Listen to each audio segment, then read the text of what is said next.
nga pala ang aming video presentation. Hi, ako nga pala si Liv de la Cruz, ang leader ng Pangkatisa. Ngayong araw, meron kaming i-interviewin tungkol sa kanilang personal na buhay. Kasama ko ang aking kapwa-interviewers na sina. Ako si Maria Michelle Nuevas. Pose with the fans.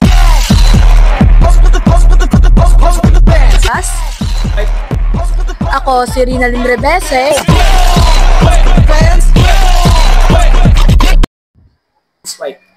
Halina't simulan natin ang ating mga katanungan sa ating mga taong i-interviewin. Nandito na tayo sa clinic dahil nandito ang isa sa mga taong magaling sa kanilang gampanin at tungkulin. Siya din pala ay isang teacher, pero siya ay isa sa mga magagaling na TLE teacher sa kasaysayan at larangan ng Paliparan National High School. At nandito siya para ating kilalanin. Ang sunod namang nating interviewin ay isang guro na mahusay sa asignaturang Pilipino sa larangan ng Paliparan National High School. Magandang araw po. Handa ka na po ba, ma'am? Yes, handang-handa na. Magandang araw po, sir. Meron lang po kaming konting katanungan sa inyo para po sa araw na to. Magandang araw po, sir. Ready ka na po ba? Okay. Okay na, ready na. Meron lamang po akong kakaunting katanungan para sa araw na ito. Ang una po, meron lang po kaming kaunting katanungan. Ito po yung pinaka-basic lang po na katanungan kung ano pong pangalan nyo, edad, at kung saan po kayo nagtatrabaho. Ako po si Ginang Joyce Marcos, 34 na taong gulang. At ako ay nagtuturo sa Paliparan National High School, Dasmariñas City, Cavite. At ako po ay isang Filipino teacher, grade 9 Filipino teacher. Ako si Aki Mollejón, 33 years old. Ako ay kasalukuyan nagtatrabaho sa Paliparan National High School. Ako si Sir Rick Raymond Sacuesa, 33 years old, teacher dito sa Paliparan National High School.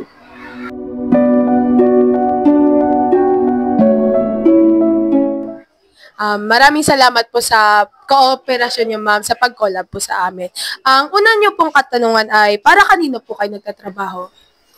Unang-una, ako ay nagtatrabaho para sa aking pamilya at lalong-lalo na para sa aking mga anak. At sila po ang aking inspirasyon sa aking pagtatrabaho. Salamat po, Sir Aki, sa inyong pakikipag-collaboration sa amin ngayong araw. Meron lang po kaming konting katanungan pa para sa inyo. Para kanino po kayo nagtatrabaho, sir? Para kanino ako nagtatrabaho? Well, para sa akin, nagtatrabaho para sa family ko kasi sila naman yung reason kung bakit ako lumalaban sa buhay. Maraming salamat po, Sir Rick, sa inyong cooperation at pakikipag-collab po sa amin. At ito po nga po ang unang katanungan para sa inyo. Sige na. Para kaganino ka po nagtatrabaho? Para kanino ako nagtatrabaho? Siyempre, para sa family ko, lalo na solo parent na lang ako. So, ang focus ko ngayon is para na lang sa mga anak ko dahil maliliit pa sila. Siyempre, pangalawa, para rin sa mga estudyante namin para matuto.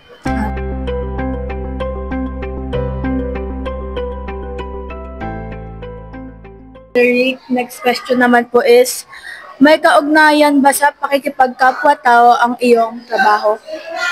Yes, meron naman. Kasi kung wala, paano ako magtuturo? Paano ako makikisalamuha sa mga estudyante? Pangalawang katanungan naman po ay, may kaugnayan ba sa pakikipagkapwa ang inyong trabaho? Opo, may kaugnayan ito sa pakikipagkapwa. Lalo-lalo na at ang aking kinikater ay mga estudyante. So, sa araw-araw na pagtatrabaho ay kinakailangan ng pakikipagkapwa-tao. Okay, so unang-una, gaya ng sabi ko, ang aking mga kliyente ay mga estudyante.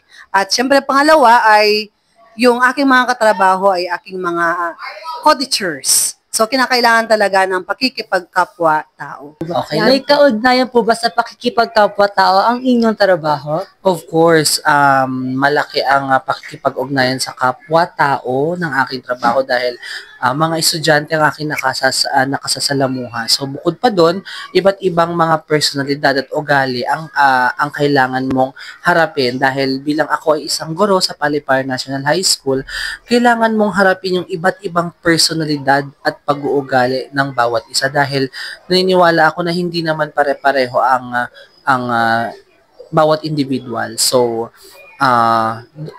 siya ay talaga may kaugnayan sa pakikipagkapwa-tao.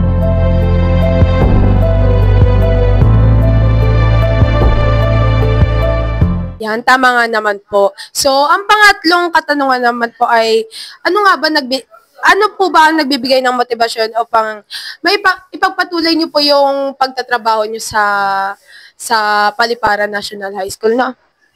So, ang nagbibigay ng motibasyon sa aking pagtatrabaho bilang isang guro, unang-una ay aking mga anak o sa madaling sabi ang aking buong pamilya. At syempre pangalawa ay ang mga kabataang Pilipino. So, nararapat na merong magturo sa mga kabataang Pilipino na siyang pag-asa ng ating bayan. Ano po yung nagbibigay sa inyong motivational para po ipagpatuloy po yung trabaho kahit mahirap? Of course, ayoko magsinungaling. Siyempre, sahod. Nagbibigay ng motivation sa akin, yung mga bata na willing matuto, yung gustong matuto. So, yun yung nagbibigay ng motivation sa akin. Ano po ang nagbibigay sa inyo ng motivation upang ipagpatuloy ang iyong trabaho kahit mahirap? Ang motivation ko ngayon is para makapag-provide ng maayos at magandang buhay para sa mga anak ko, lalo maliliit pa sila. Tapos ako na lang ang magulang na meron sila ngayon.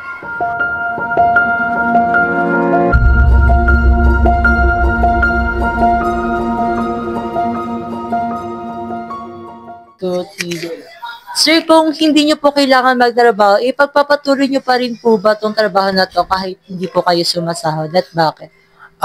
Of course, pagpapatuloy ko pa rin siya. Gaya nga ng aking nasumpaang tungkulin sa pagiging guro, kailangan mo ipagpatuloy ang iyong trabaho with or without compensation, ika nga nila. Kasi nga, bukasyon mo to, ito ay iyong tinapos nung kolehiyo, at kung handa ka talaga na ibigay o magsakripisyo para lang may matutunan ang mga kabataan ngayon, bakit naman hindi? Diba? Bakit naman hindi ko itutuloy? Na kasi naniniwala pa rin ako sa kasabihan ng Sir Rizal na ang mga kabataan ang pag-asa ng bayan. So, ipagpapatuloy ko pa rin siya. Kahit mahirap no, ma'am, pinaglalaban lang po natin. Laban Yes, lang of natin course. Ma'am, yung pang-apat naman po, kung hindi mo kailangan magtrabaho para sa pera, ipagpapatuloy mo pa rin po ba ito at bakit? Siyempre naman, sa unang-una, ang pagiging guro ay hindi lang isang trabaho, bagkus ito ay isang bokasyon. Sapagkat kung nagtatrabaho ka, kailangan mahal mo ang iyong trabaho. So, unang-una, hindi lang sa pera ang kung bakit tayo nagtatrabaho. Pangalawa ay yung pagtuturo sa mga bata, ay yun yung talagang gusto kong mangyari sa buhay ko. Kasi bata pa lang ako noon, gusto ko talaga ay maging guro para maibahagi yung aking kaalaman para sa mga kabataan. Kung hindi mo po kailangan magtrabaho para sa pera, ipagpapatuloy mo pa rin ba ito at bakit? Siguro ipagpapatuloy ko, pero pipili ako nung location na yung mas kailangan talaga na magtuturo sa mga bata. Siguro yun na yung sa mga bundok, ganun. So yung magtuturo ka na lang talaga is hindi na para sa sweldo, para na lang makatulong na lang din sa mga bata na nandun.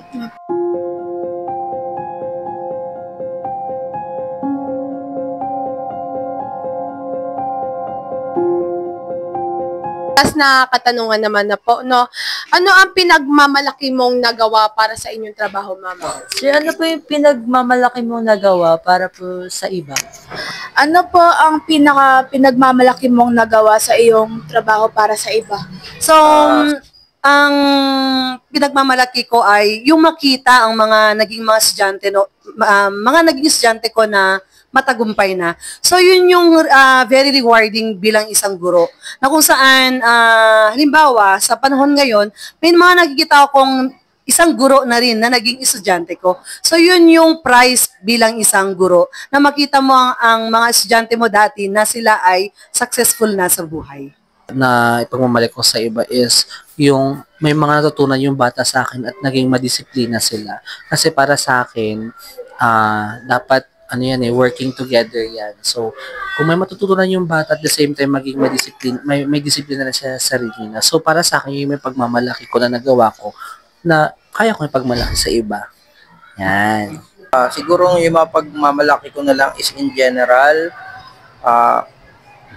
kung walang mga teachers is walang ibang profession na meron dito sa atin. Kasi lahat naman yun, engineers, doctors, is lahat sila is dumaan sa mga teachers. Kung walang teachers, walang magtuturo sa kanila. Salamat po, Sir Rick, sa pag-i-interview namin sa inyo. Ayun lang po. So, ayun, maraming salamat po ulit din ng Marcos sa kooperasyon nyo. At dito po nagtatapos ang ating huling in-interview sa asignaturang Pilipinas. Maraming salamat din po sa panayam na ito. Maraming salamat po, Sir Maraming Aki, sa araw na ito, salamat. sa inyong pakikipag-cooperation namin. Maraming Laking salamat bagay lang po yun. anuman. Maraming salamat.